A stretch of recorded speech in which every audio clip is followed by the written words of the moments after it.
Madam আসসালামু আলাইকুম। ওয়ালাইকুম আসসালাম। ম্যাডাম আপনি না বলেছেন আপনার বাসায় কাজের লোক লাগবে? আমাকে নিচের দারোয়ান তার জন্যই পাঠালো আপনার বাসায়। ও আচ্ছা আচ্ছা। আচ্ছা ঠিক আছে, ভিতরে আসো। এই দাঁড়াও দাঁড়াও, জুতা পরো। জুতাগুলো পরে নাও, ঠান্ডা এমনিতে অনেক ঠান্ডা, তুমি জুতা খুলে আসতেছো কেন? জুতা পরে আসো। এই দাঁড়াও দাঁড়াও দাঁড়াও, তুমি নিচে বসছো কেন? উপরে বসো, উপরে উঠে বসো। না ম্যাডাম আমি নিচে বসে। না না না, উপরে বসো। নিচে বসে ম্যাডাম, সমস্যা নেই। না এমনিতেই তোমার ঠান্ডা লাগবে দেখে আমি জুতা খুলতে দিই না, তুমি এখন আবার নিচে বসতেও তোমার ঠান্ডা লেগে যাবে, তুমি উপরে বসো। সমস্যা নেই, উপরে বসো। হ্যাঁ আচ্ছা শোনো, তোমার আগে যে আমার বাসায় কাজ করতো আমি তাকে মান্থলি 5,000 টাকা করে দিতাম, এটাতে তোমার চলবে তো? তাহলে তুমি বলো। আর যদি তোমার কোনো প্রবলেম হয় সেটাও তুমি বলতে পারো। আচ্ছা ঠিক আছে ম্যাডাম, কোনো সমস্যা নাই, আমার এটাতেই চলবে। আচ্ছা ম্যাডাম আপনারা ঘরে কতজন মানুষ আছেন? বেশি না, আমরা ঘরে মাত্র 3জন মানুষ আছি, আমি, আমার হাজবেন্ড আর আমার আম্মু। আর হ্যাঁ, আর একটা কথা বলি, তোমাকে কিন্তু সব ধরনের কাজই করতে হবে, বাসন মাজা থেকে শুরু করে রান্না বান্না করা, ঘর দুয়ার মোছা ধোয়া সবকিছু কিন্তু এভরিথিং তোমাকে করতে হবে। ঠিক আছে ম্যাডাম, আমি করে দেব, আমি সব কাজই জানি। আচ্ছা ঠিক আছে, তুমি বসো তাহলে, আমি চা বানাতে যাচ্ছি, তুমি চা খাবে? ম্যাডাম আমি? হ্যাঁ তুমি চা খাবে? আচ্ছা ঠিক আছে ম্যাডাম। আচ্ছা ঠিক আছে, তাহলে তুমি বসো, আমি চা বানিয়ে নিয়ে আসছি।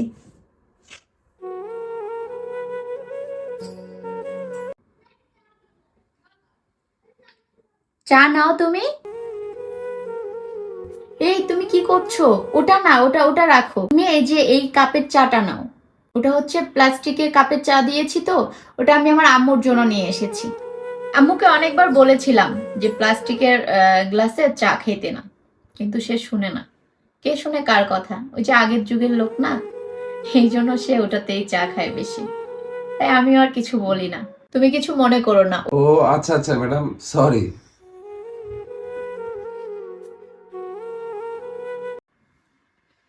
আচ্ছা তুমি একটা কথা বলো তো, জি ম্যাডাম বলেন। তোমার তো তেমন বয়স হয়নি, তাহলে তুমি এসব কাজ করো কেন? আসলে ম্যাডাম ছোটবেলাতে বাবা মাকে হারিয়েছি তো, তাছাড়া আমার ভাই আছে, বোন আছে, তো ছোটবেলা থেকে সংসারের দায়িত্বটা আমি আমার কাঁধে তুলে নেই।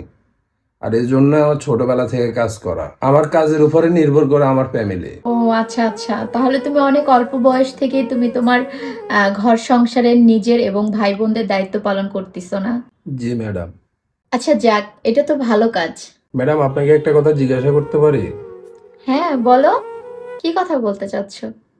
আপনি অনেক ভালো মানুষ। কেন হঠাৎ এই কথা বললা কেন? আর তুমি কিভাবে এটা বুঝলা? না ম্যাডাম, আসার পরে যে আপনি জুতা খুলতে দেন নাই, নিচে বসতে দেন নাই, উপরে বসাইছেন, কাছের কাপে চা দিছেন। আসলে ম্যাডাম অনেকদিন যাবত কাজ করি তো, আমি তো অনেক বছর হয়েছে কাজ করি, অনেক বাসাতে কাজ করি, কখনো কেউ এভাবে সম্মান দেয় না বা এভাবে আদর করে, মানে কাছের কাপে চা দেওয়া, মাটিতে বসতে না দেওয়া, এভাবে কেউ কখনো করে নাই। বরঞ্চ করতো কি, কখনো যদি চা দিত হয়তো প্লাস্টিকের কাপে দিত, না হলে ভাঙা কাপে দিত।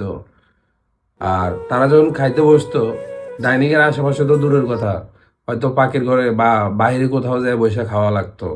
তো এই জন্যই বললাম আসলে আপনি অনেক ভালো, আপনার এখানকার মতো সম্মান ম্যাডাম কোথাও পাই নাই আমি।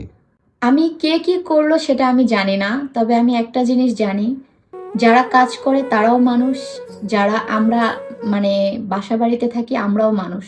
তো সবাই মানুষ, সবাইকে রেসপেক্ট করা উচিত। তো কাজ করলে যে সে ছোট বা তাকে আমরা ছোট চোখে দেখব এমন কিন্তু না, তাকেও আমাদের সম্মান করা উচিত। আপনার মন মানসিকতা সবার থেকে অনেক ভিন্ন ম্যাডাম, আর এই জিনিসটা অনেক ভালো লাগছে। যাই হোক, তুমি এখানে কাজ করো, তোমাকে কেউ এখানে অসম্মান করবে না। বা আমরা যারা আছি, আমার হাজবেন্ড বলো, আমার আম্মু বলো, সবাই তোমাকে অনেক ভালোবাসবে, সম্মান করবে। আমার কথা হচ্ছে কাজ যেখানে করব সেখানে আগে রেসপেক্ট করতে হবে তাকে। আর তাকে যদি আমরা রেসপেক্টই না করি তাহলে সে আমাদের কাজ কেন করবে? সেও মানুষ, আমরাও মানুষ, তো মানুষ মানুষের জন্যই। ঠিক আছে।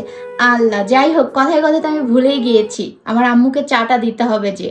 ঠিক আছে, তুমি একটু বসো, আমি চাটা দিয়ে আসি। আচ্ছা ম্যাডাম, ঠিক আছে যান। আচ্ছা তাহলে বসে চা খাও তুমি, আমি আসছি। হ্যাঁ আচ্ছা ঠিক আছে ম্যাডাম।